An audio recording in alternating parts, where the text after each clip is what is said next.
Kalau kita biasa menyebutnya satu saja, sholat sunnah. Apapun itu sholat sunnah. Tapi ulama kita membaginya. Kenapa dibagi oleh ulama kita itu? Karena dicek oleh mereka, ada tak sholat sunnah yang Nabi rutin lakukan? Ada tak sholat sunnah yang Nabi sekali-sekali lakukan? Dan ada tak sholat sunnah yang Nabi tak lakukan? Dan ada tak sholat sunnah yang Nabi rutin lakukan, tapi Nabi tak suruh umatnya melakukannya dengan rutin? Oh, itu kan kajinya dalam. Maka kerja ulama itu sulit.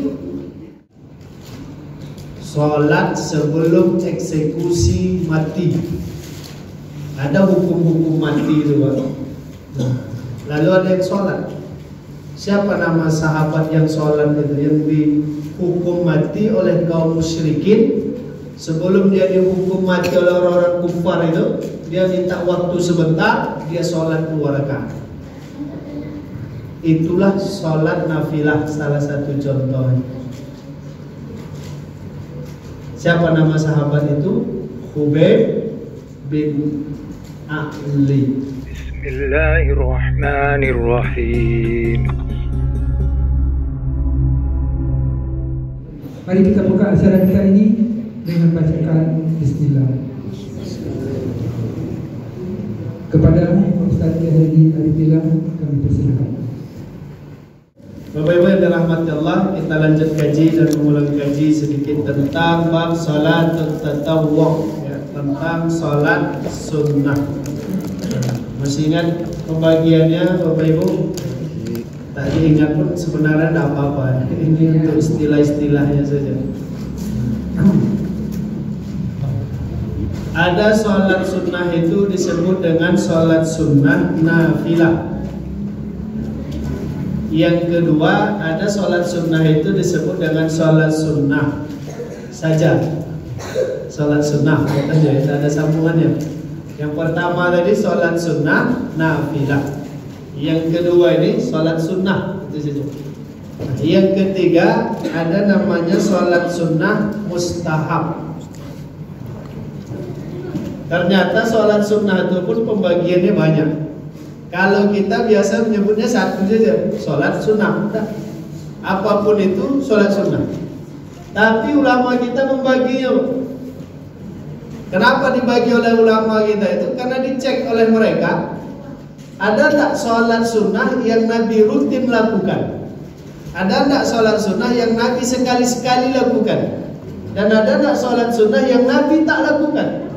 Dan ada tak sholat sunnah yang Nabi rutin lakukan, tapi Nabi tak suruh umatnya melakukannya dengan rutin? Oh, itu kan kajinya dalam.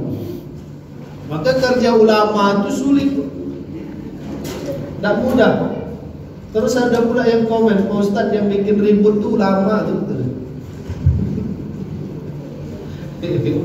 Ya bikin ribut itu ulama. Jadi ada sholat sunnah namanya sholat sunnah nafilah. Apa sholat sunnah nafilah itu? Sholat malam yaruddu fihi naqlu bikhususiyatihi bal yaf'alahu al-insan ibtidaan. Sholat yang tak ada nasnya, tak ada ayat Al-Qurannya, tak ada hadisnya, tak ada contohnya. Nabi tak pernah buat, Al-Quran tak pernah suruh, tapi sholat sunnah itu ada. Kalau awak ini sebut kalau ada yang dibuat Nabi tak buat, itu namanya sholat sunnah bid'ah. Nabi tak buat, itu bid'ah. Kan itu baik Pak Ustaz. Kalau itu baik pasti Nabi buat. Nah, gitu kalau argumennya. Kalau itu baik Nabi pasti buat. Jadi kita jangan mandai-mandai.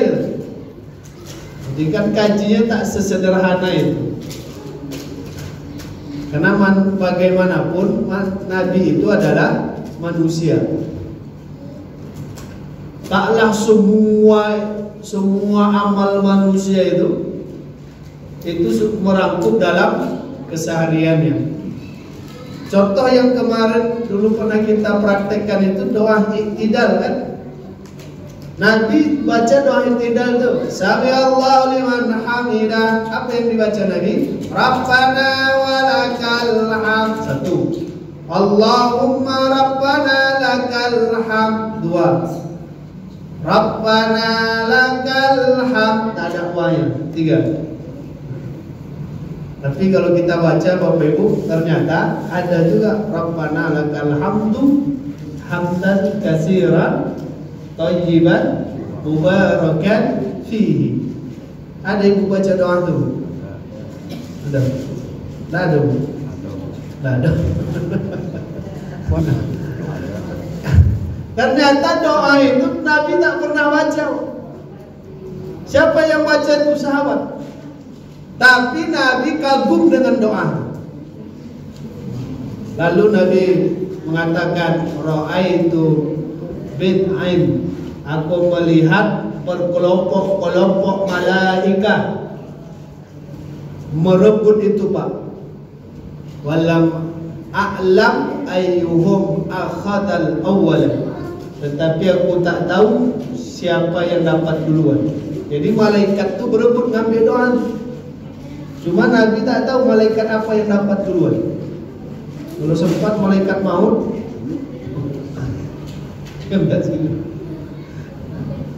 jadi doa itu dibaca Nabi? Tidak dibaca. Tapi sahabat membacanya? Ya, boleh Ustaz, boleh. Itu buktinya Nabi puji. Dulu sering orang berdebat masalah doa, Allahumma barik lana fi Rajab wa Sya'ban wa ballighna Ramadan. Dia bilang itu tak pernah dibaca Nabi, jangan dibaca-baca doa itu. Ternyata banyak perkara doa yang Nabi tak baca tapi disukai oleh Nabi. Salat begitu juga. Ini bukan perkara muamalah, bukan perkara jual beli, pinjam meminjam, gadai menggadai, bukan. Ini perkara salat yang Nabi tak lakukan. Tak ada ayat Al-Quran yang nyuruh, tak ada hadis yang nyuruh, tapi sholat itu ada dan boleh dibuat. Kalau awak komentarnya itu masuk neraka pasti Ustaz. Kenapa masuk neraka? Mandai-mandai. Nabi tak buat, dia pula buat. Sholat apa namanya itu Pak?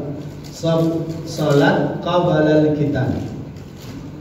Sholat sebelum eksekusi mati. Ada hukum-hukum mati itu Pak. Lalu ada yang sholat. Siapa nama sahabat yang sholat itu, yang dihukum mati oleh kaum musyrikin? Sebelum dia dihukum mati oleh orang-orang kufar itu, dia minta waktu sebentar, dia sholat 2 rakaat. Itulah sholat nafilah, salah satu contohnya. Siapa nama sahabat itu? Khubayb bin Ali. Khubayb, itu nama kenalan. Dia yang sholat. Lalu Nabi apakah mengatakan nih sahabat nih tidak jalan ini, awak tidak buat, dia pula buat. Nabi pernah buat sholat itu? Tidak pernah. Siapa yang berani menghukum Nabi kan? Tidak akan dibuat oleh Nabi. Lalu Nabi ada suruh dan di Indonesia ini dulu ada yang buat begitu. Mungkin dia udah baca kitab tuh, mungkin tidak tahu ya. Ada dulu yang dihukum mati, yang dia bandar narkoba. Siapa namanya itu? Gemuk-gemuk badan itu. Freddy. Hah? Mantap Quran lagi. Itu kan hukum mati, diterima ya. Tapi sebelum dihukum mati apa dia buat? Sholat dia 2 rakaat. Ada sholat itu Ustaz, ada Nabi suruh, ada. Ada Nabi buat, ada. Tak mungkin Nabi buat kan begitu. Tapi sholat itu ada. Nah, itu namanya sholat nafilah. Contoh yang kedua, tapi nanti boleh dicek lagi, Wak. Ada yang mengatakan Nabi itu tak pernah sholat sunnah wudu. Cuma Nabi suruh. Berarti dia tak masuk di sini. Karena definisi sholat nafilah tadi apa? Tidak ada nasnya, tidak ada ayat Al-Qurannya, tidak ada hadisnya. Nabi tidak pernah suruh, Nabi tidak larang, dan Nabi tidak mempraktekkannya. Itu namanya sholat sunnah nafilah. Yang kedua ada namanya sholat sunnah. Ini allati wazaba 'alaiha Rasul sallallahu alaihi wasallam. Sholat yang Nabi rutinkan lakukan. Artinya tak pernah sholat ini Nabi tinggalkan. Semaksimal mungkin, seusaha mungkin sholat sunnah ini Nabi buat. Kira-kira sholat sunnah apa yang Nabi tak pernah tinggalkan? Sholat tahajud, rawatib, duha, itu kan Nabi tak pernah tinggalkan itu. Maka sholat sunnah itu namanya sholat sunnah, itu saja. Yang Nabi lakukan dan Nabi istiqomah untuk melakukannya. Yang ketiga ada namanya sholat sunnah mustahab. Sholat sunnah mustahab ini allati fa'ala ahyanan wa lam yuwazzab 'alaiha. Yang Nabi kadang-kadang melakukannya. Artinya tak rutin, Pak. Sekali-sekali saja Nabi buat.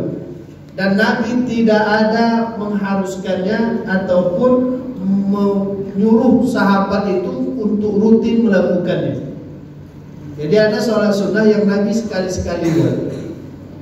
Ini kita bahas, Bapak Ibu yang dirahmati Allah. Kalau sholat nafilah tadi selesai kita.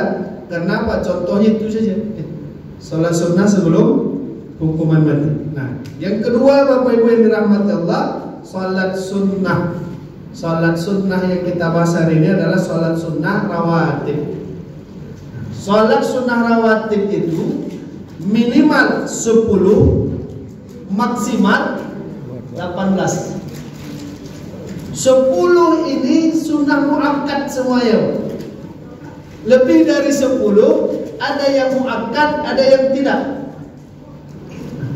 Lebih dari 18 tidak sunnah muakkad, tapi dia sholat sunnah. Sholat sunnah mustahab namanya. Nah, ini kita kaji supaya kalau nanti ada yang melakukannya, ada yang tak melakukannya, taklah kita klaim dia macam-macam, ya. Yang 10 rakaat di mana? Hadis dari Ibnu Umar. Ini kita ulang kaji dulu. Rakaatan qabla zuhur. 2 rakaat sebelum zuhur. Wa rakaatan ba'daha. 2 rakaat setelah zuhur. Wa rakaatan ba'dal maghrib. 2 rakaat setelah maghrib. Wa rakaatan ba'dal isya. 2 rakaat setelah isya. Kemudian hadis Hafsah bintu Umar radhiyallahu anhuma, sajadatain khafifatain idza tala'al fajr. 2 rakaat sebelum subuh, pas 10. 10 ini sunnah muakkad semua. 2 rakaat sebelum zuhur, 2 rakaat setelah zuhur, 2 rakaat setelah maghrib, 2 rakaat setelah isya, 2 rakaat sebelum subuh. Yang tak masuk apa sih? Sebelum isya tak masuk, sebelum maghrib tak masuk, sebelum asar tak masuk. Berarti yang 3 ini kita kaji dulu. Bisa jadi muakkad, bisa jadi tidak. Jadi kalau orang sholat sunnah zuhurnya 2 rakaat cukup. Kalau dia mau lebih, boleh. Nanti tadi kan minimal 10 ya, 10 rakaat sholat sunnah rawatib. Kalau bisa 10 ini jangan tinggal. Kalau bisa. Kalau tidak bisa, harus bisa. Maka yang 10 ini sampai-sampai ada ulama kita diantaranya Imam Hanafi, boleh dia diganti setelahnya. Kalau tak dapat sebelumnya, ganti setelahnya. Sampai begitulah ulama kita menyuruh untuk mengamalkannya. Tapi tetap hukumnya sunnah, ya, dia tak akan berubah menjadi wajib. Kenapa disuruh untuk mengganti setelah sholat fardu itu? Supaya mendapat keutamaannya. Ini yang 10. Kemudian yang 18. Nah, ini kita langsung ke 18 ya. Rakaatain qabla al-fajr. 2 rakaat sebelum subuh. Wa rakaatain ba'dal maghrib. 2 rakaat setelah maghrib. Wa raka'atain ba'da isya, 2 rakaat setelah isya. Wa arba'an qabla zuhur, 4 rakaat sebelum zuhur. Wa arba'an ba'daha, 4 rakaat setelah zuhur. Wa arba'an qabla al-asar, dan 4 rakaat sebelum asar. Pas 18. Jadi ada juga yang membuat sholat sebelum zuhur itu 4 rakaat.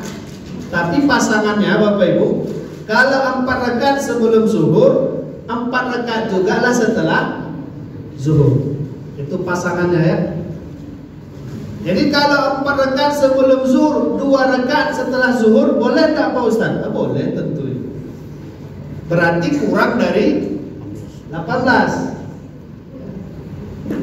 Kalau 2 rakaat sebelum zuhur, 2 rakaat setelah zuhur, boleh juga. Tak sholat pun boleh. Ini kan kasus sama dengan orang sholat sunnah Jumat.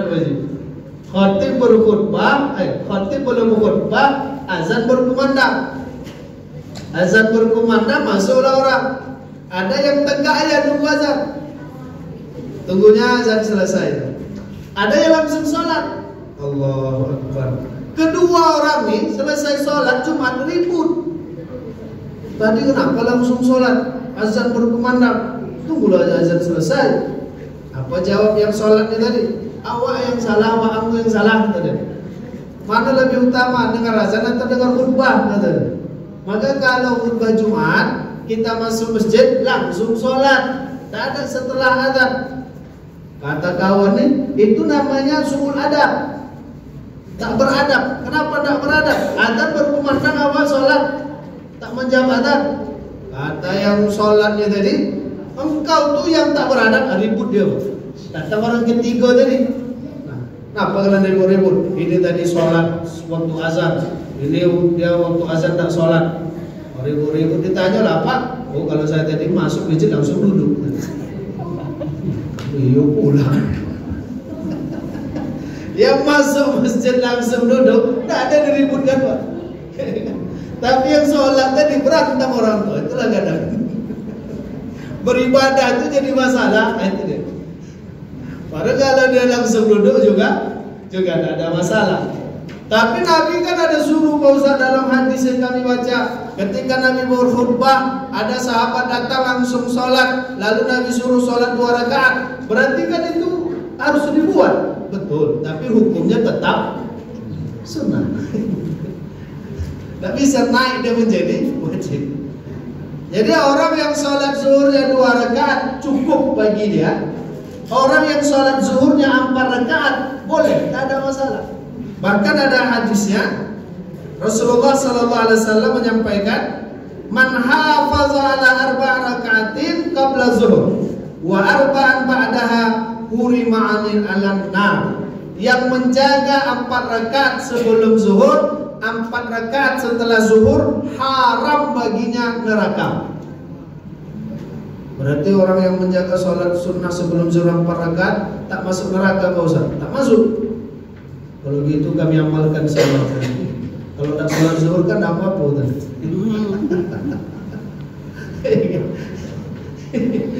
Yang penting tak masuk neraka karena dah dapat 4 rakaat sebelum zuhur, 4 rakaat setelah zuhur. Kata Nabi yang menjaga ini tak masuk neraka. Ya udahlah cukuplah, ngapain sholat zuhur lagi? Jadi Bapak Ibu yang dirahmati Allah, dan pemahamannya juga jangan terbalik gitu. Arti mutaradif, istilah bahasa Arab itu bertolak belakang. Kalau tidak hitam putih, kalau tidak benar salah. Jadi kalau di sini kita baca, siapa yang menjaga sholat sunnah sebelum zuhur 4 rakaat dan setelah zuhur 4 rakaat, haram baginya masuk neraka. Berarti kalau tak 4 rakaat masuk neraka. Ada pemahaman begitu. Berarti kalau ada 4 rakaat masuk neraka. Jadi maka kalau dia tak dapat itu, dia marah betul. Sama yang koman itu marah. Dan itu tak boleh. Apapun keutamaan sholat sunnah itu tetap dia sunnah. Tak bisa dia menjadi wajib. Dan jangan sempat sholat sunnah itu merusak hal-hal yang wajib. Jadi kalaulah tadi totalnya 18 itu maksimal. Berarti yang tak masuk dari 18 tadi apa? Sebelum maghrib dan sebelum isya. Nah, itu tak masuk kan? Yang masuk 18 tadi apa? 2 rakaat sebelum subuh, 4 rakaat sebelum zuhur, 4 rakaat setelah zuhur, 4 rakaat sebelum asar, 2 rakaat setelah maghrib, 2 rakaat setelah isya.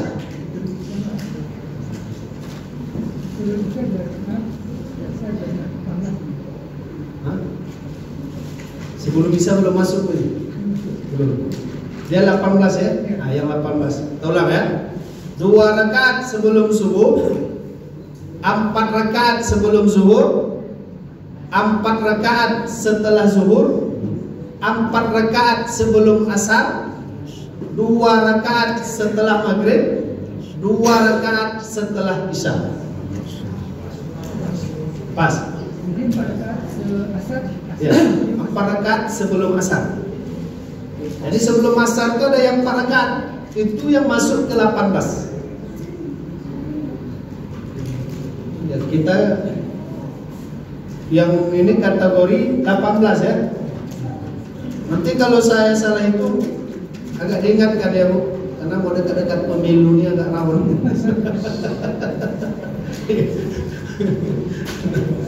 Jadi yang kalau 18 itu di mana dia? Yang 4 rakaat itu sebelum asar. Ada yang buat sebelum asar 4 rakaat. Ada. Hadisnya dari Ali radhiyallahu anhu. Anna Nabi sallallahu alaihi wasallam kana yusalli qabla al-asar arba'an. Nabi melaksanakan sholat sunnah sebelum asar itu 4 rakaat. Berarti 18. Itu maksimal yang masuk sholat sunnah rawatib maksimal. Berarti 18 itu tak masuk dia sebelum maghrib, tak masuk dia sebelum isya. Kalau kami mau kurangi, boleh kurang. Nah, kalau ini jumlahnya Pak, kalau bisa, kalau kita mau kurang sesuai dengan ini ya. Kita mau kurang dari 18 jadi 16. Kalau Bapak Ibu mau ngambil yang 16, maka yang dikurangi itu adalah sebelum asar 2 rakaat. Sebelum asar itu dikurangi 2 jadi 2 rakaat. Kenapa? Karena Rasulullah juga pernah sholat sunnah sebelum asar 2 rakaat.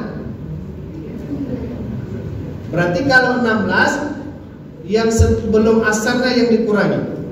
Oke, kita mau kurang lagi 16 ke 14. Kalau Bapak Ibu mau mengurangi 14, maka yang dikurangi itu adalah setelah zuhur. Nah, itu mau dikurangi kalau dia 14. Berarti kan pas tadi ya, 16 kurang 2, 14 ya. Nah, kita mau kurang lagi 14 menjadi 12. Nah, 12 ini mana dia yang dikurangi? Ada yang berpendapat yang dikurangi itu adalah sebelum zuhur. Ada yang berpendapat yang dikurangi itu adalah sebelum asar. Jadi kosong asar itu, tidak ada rawatibnya. Jadi kalau Bapak Ibu mau memilih 12, pilihlah antara dikosongkan 2 sebelum asar atau sebelum zuhur dikurangi 2. Itu 12. Tapi kalau bisa 4 rakaat sebelum zuhur, 2 rakaat sebelum asar, 14 berarti amalan sholat sunnah kita. Ini kan minimal nih Pak. Kalau bisa jangan semakin susut ya. Kalau tak 12 Pak Ustaz 10. Nah itu tadi lah 10 tadi. Kalau tak 10 jadi 8 aja. Habis.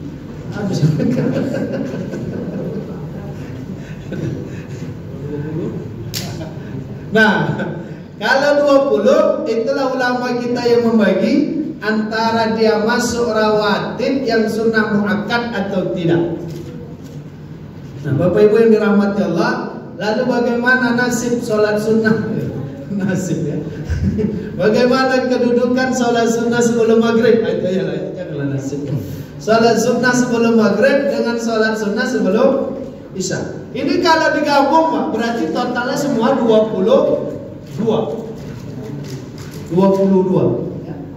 Yang mana yang lebih utama antara sholat sunnah sebelum maghrib dengan sholat sunnah sebelum isya?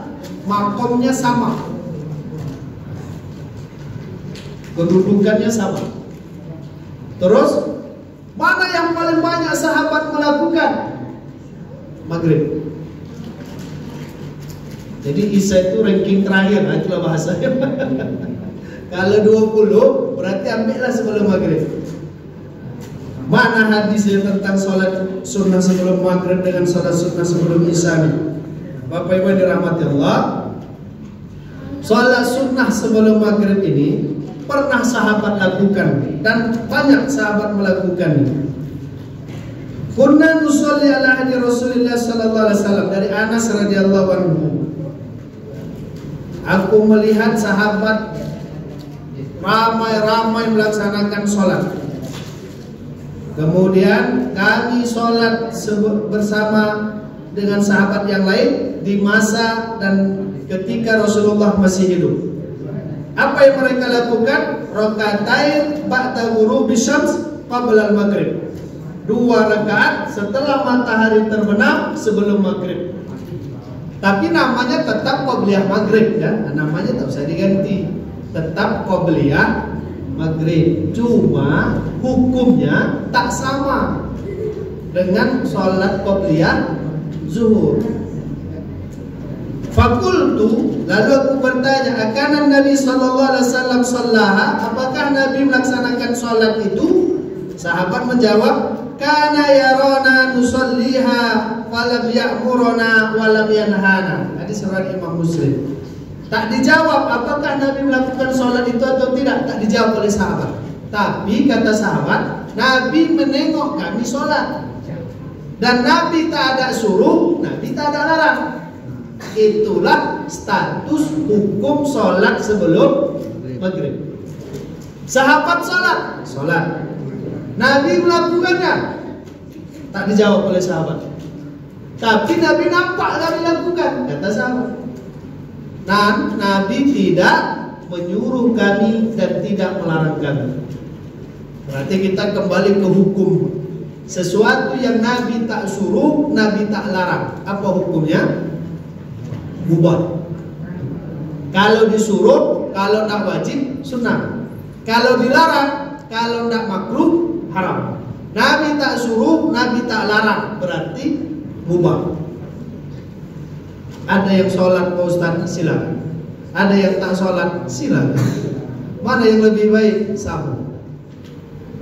Dari hukumnya ya, dari hukum.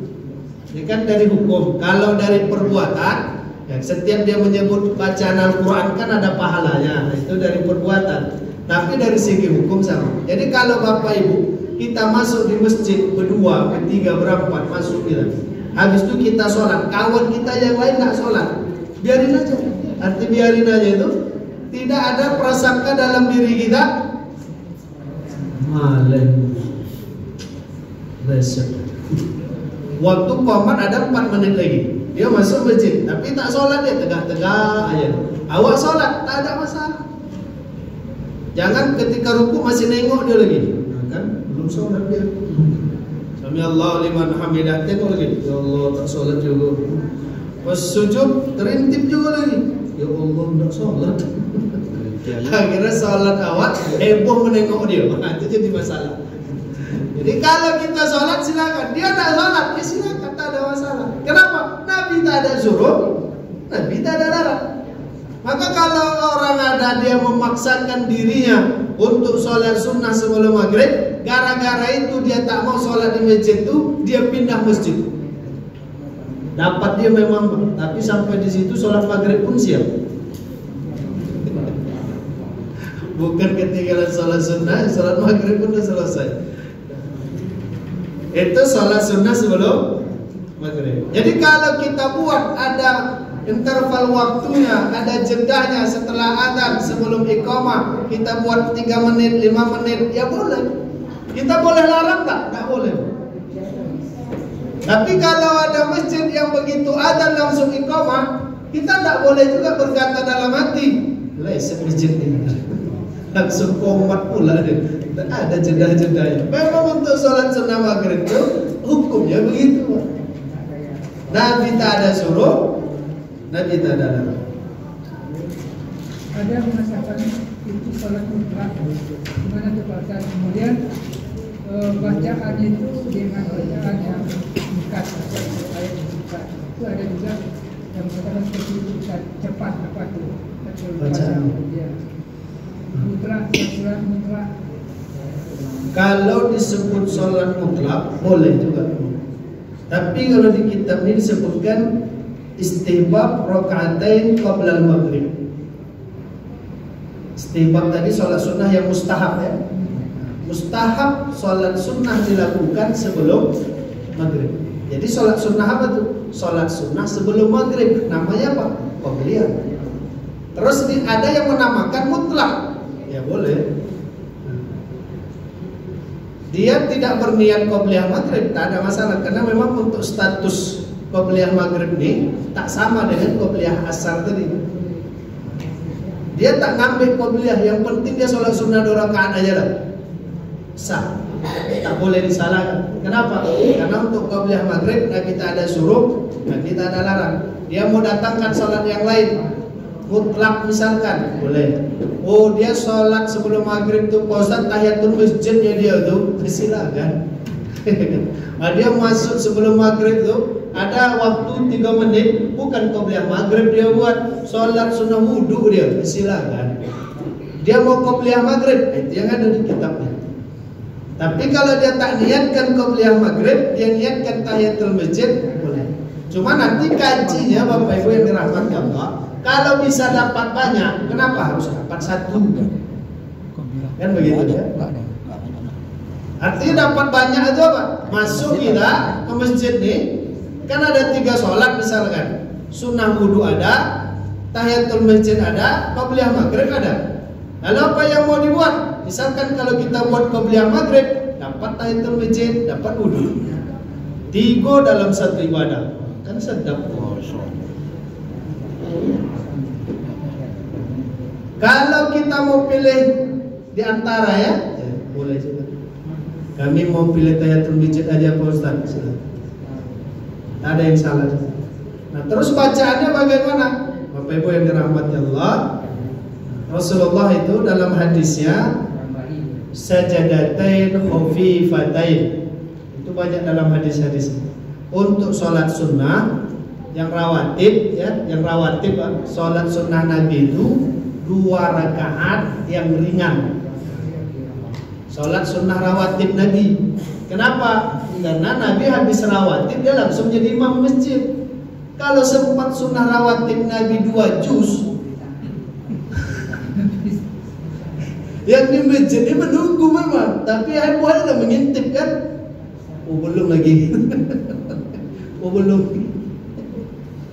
Tapi kalau tidak rawatib, tengoklah sholat sunnah Nabi, bujus-jus sholat sunnah.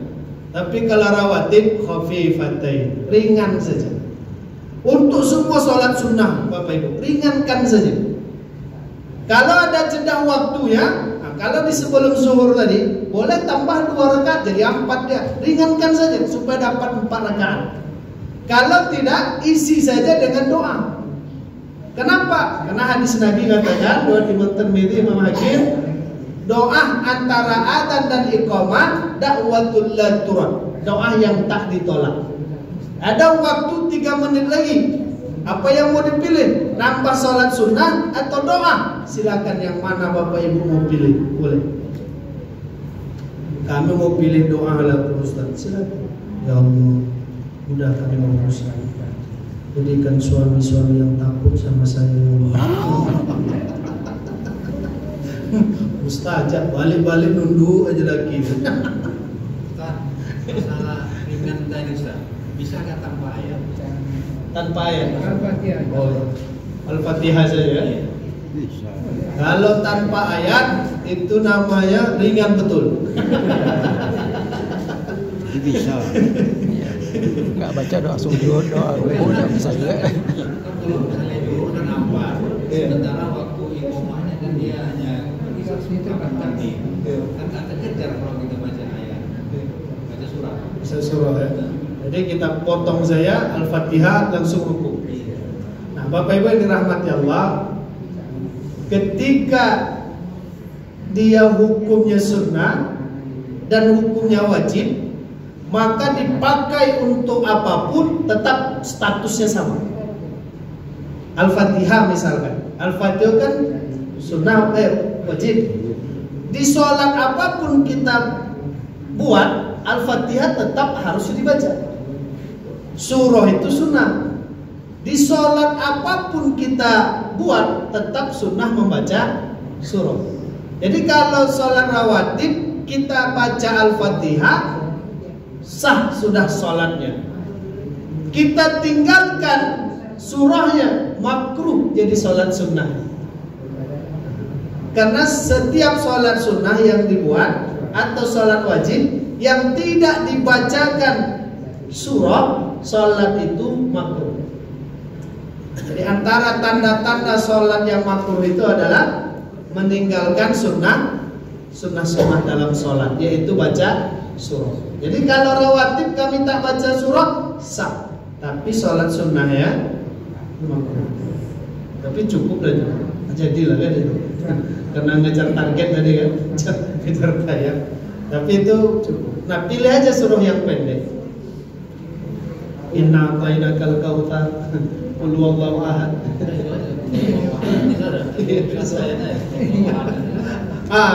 Kalau untuk surah pendek Baji, dia makruh dipotong. Makruh juga deh. Iya.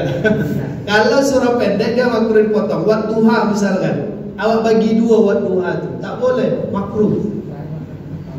Al-Ikhlas awak bagi dua, tak boleh. Ya kan? Apalagi takatur. Makruh itu sholatnya sah, tapi tak sempurna. Berkurang pahalanya, berkurang. Berapa kurangnya? Allah alam. Tak tahu saya kalau berapa kurangnya. Tapi berkurang. Misalkan kalau pahala sholat itu 100 misalnya, tak baca surah dia, berkurang dari 100 itu.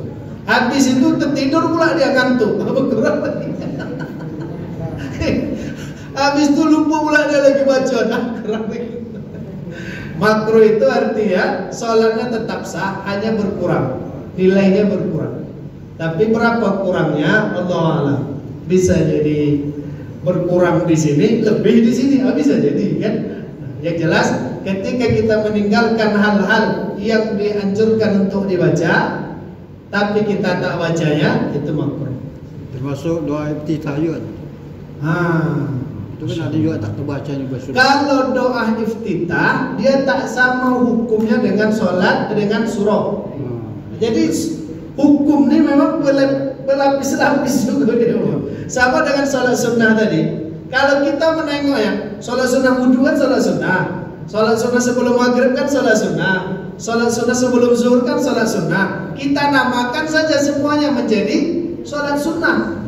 Akhirnya dalam pengamalan kita samakan, mau sebelum maghrib, mau sebelum zuhur sama. Kenapa? Sama-sama sholat sunnah. Padahal kalau dikaji hukumnya di bawah.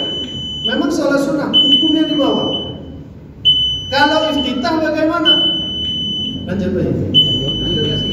Kena azan dulu. Azan dulu. Bulan depan aja. Azan dulu sambung. Udah pemilihan ya. Udah pemilihan ya. Iya betul. Kalau iftitah dia sunnah sholat juga, sama dengan surah. Tapi hukumnya tak sama dengan surah, dia di bawah. Maka tidak kita sampaikan kalau tidak baca iftitah makruh. Tapi kalau tak baca surah makruh. Maka Imam Syafi'i membagi ada sunnah dalam sholat itu ab'ad sama hayat. Itulah fikih Syafi'i itu detail betul. Iftitah kami tak baca, tak ada mengapa. Makruh nak sholat kami? Tidak. Tapi kalau tak baca surah makruh.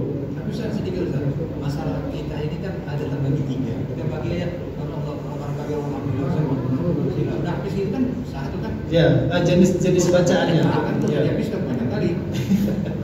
Iya kan? Kalau bacaannya memang banyak pilihannya. Ada beberapa pilihan nawah iftitah itu. Tapi kalau ada Allahu Akbar, Bismillahirrahmanirrahim, itu tak baca imam. Mungkin tak baca, Pak. Tapi mungkin juga baca dia. Pendek. Bacanya yang pendek itu. Nanti habis sholat tanya lagi. Contohnya pada sholat tarawih. Ya, langsung ya. Langsung betul. Jarang imam tuh habis takbir itu jedah itu jarang. Allahu Akbar, paling senapas dua napas saja. Alhamdulillahirabbil alamin. Ya apa? Itu pula gaya itu kalau tarawih ya.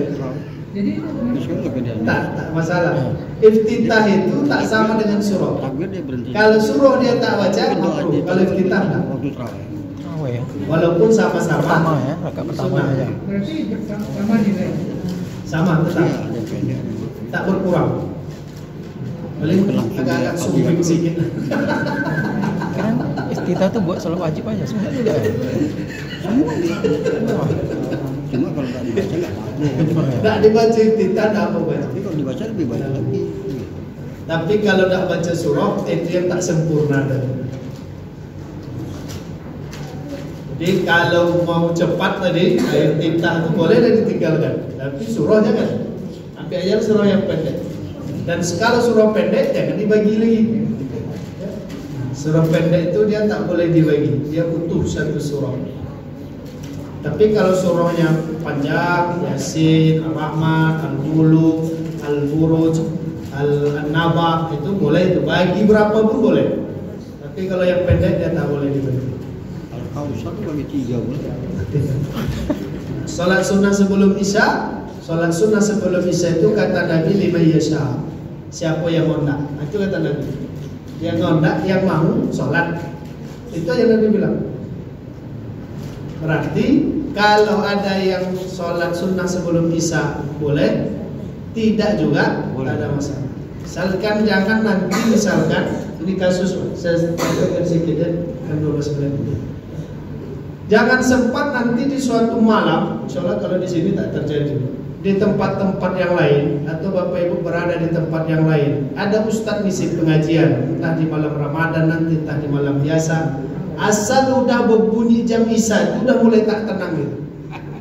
Kenapa mulai tak tenang? Pertimbangannya satu, nanti terlambat Isyanya, hilang afdolnya. Yang kedua, kenapa dia tak tenang? Karena dia ingin dapat sholat sunnah qobliyah Isyanya sampai dia stop azan. Ustaz azan.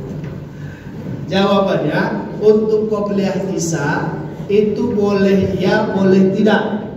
Kalau nanti misalkan waktu habis azan 6 menit lagi, lalu imam bilang atau pengurus masjid bilang qomat. Tidak boleh kita bilang tidak dapat qobliyah Isya. Tidak ada masalah. Karena Nabi tak ada tekankan itu. Nabi bilang siapa yang mau buat, yang tak mau tak ada masalah. Ustaz, ini satu lagi. Ya. Sholat qobliyah ini kadang-kadang kita pergi ke luar, waktu kita ketinggalan untuk sholat wajibnya. Lalu kita belakangan udah lewat waktu, kita sholat di masjid. Apakah kita melakukan sholat qobliyah juga sendirian ini?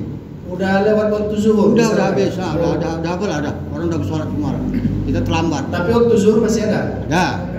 Masih ada. Nah, definisi sholat rawatib itu adanya sholat sunnah itu dengan masih adanya waktu sholat wajibnya. Di awal. Habis waktu sholat wajib, habis waktu sholat Ini sunnah. belum habis. Nah, berarti masih ada Masih sholat ada, sunnah. ya, bisa melakukan Masih kita. bisa. Sampai habis waktu zuhur. Itu. Habis waktu zuhur tak ada lagi sholat sunnah. Kadang-kadang saya sendirian gitu. Nah, boleh kita buat qobliyahnya. Dan tidak mesti nyambung, artinya boleh berpisah. Zuhur Bapak Ibu tepat waktu. Begitu salam, kemudian ada telepon bunyi. habis itu pikirlah kita segala macam. Jam 2:30 baru ingat belum sholat setelah zuhur tadi. Nah, boleh kita buat jam 2:30 itu sholat sebelum zuhur. Dia tak mesti nyambung, dia boleh berpisah. Boleh istirahat ya. Kita istirahat. Demikian Bapak Ibu dirahmati Allah, sehat selalu insyaallah, dan kita doakan provinsi kita ini menjadi provinsi yang Allah muliakan. Amin. Kota kita kota yang Allah berkahi. Amin. Negeri kita negeri Indonesia yang baldatun thayyibatun wa rabbul ghafur. Allah bantu saudara-saudara kita di Palestina dan di Gaza. Allah merdekakan dan Allah bebaskan Masjidil Aqsa, dan Allah berikan kita rezeki untuk bisa sholat di Masjidil Aqsa, Masjidil Haram dan Masjid Nabawi. Amin ya rabbal alamin. Wa kullu amin wa antum bi khair. Wassalamualaikum warahmatullahi wabarakatuh.